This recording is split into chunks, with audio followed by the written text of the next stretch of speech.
Fed rate cut hopes run into inflationary Red Sea crisis. Disruptions to commercial shipping traffic via the Red Sea/Suez Canal route threaten to push up prices. That's an unwelcome development for Bitcoin bulls. No sooner did the U.S. Federal Reserve Fed signal on December 13 that it expects to cut interest rates 3 times in 2024. Traders priced in the first dovish move for March, bolstering the bullish mood in both crypto and traditional markets. However, 5 weeks later, the probability of the Fed delaying the first rate cut beyond March appears high, thanks to disruptions to commercial shipping traffic via the Red Sea/Suez Canal route and resulting inflation fears. The next FOMC meeting on 31st January will be a difficult platform for the Fed to communicate any change in stance ahead of March if elevated geopolitical risks in the Red Sea region are raising concerns over supply disruption and energy prices feeding into higher inflation, analysts at ING said in a note to clients early this month. That's an unwelcome development for Bitcoin bulls, hoping the Fed would lay the groundwork for rapid-fire rate cuts at its meeting next week, helping stall the recent price drop caused by GBTC outflows and FTX sales. The Fed's benchmark interest rate currently stands between 5.25% to 5%, having raised the borrowing cost by 525 basis points between March 2022 and July 2023.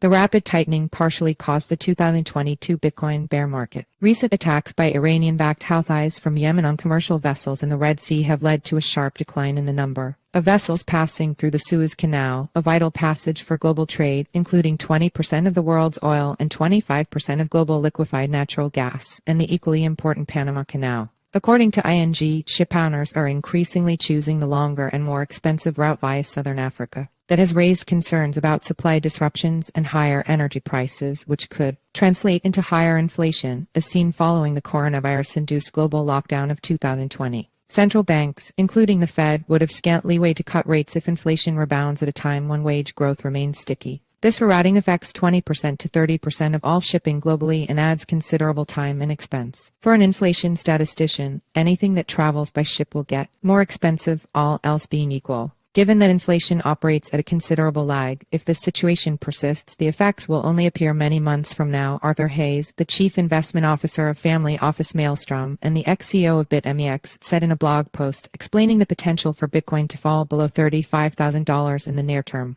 While the markets are cheering why inflation statistics falling in the U.S. and elsewhere, it might be a Pyrrhic victory, Hayes added.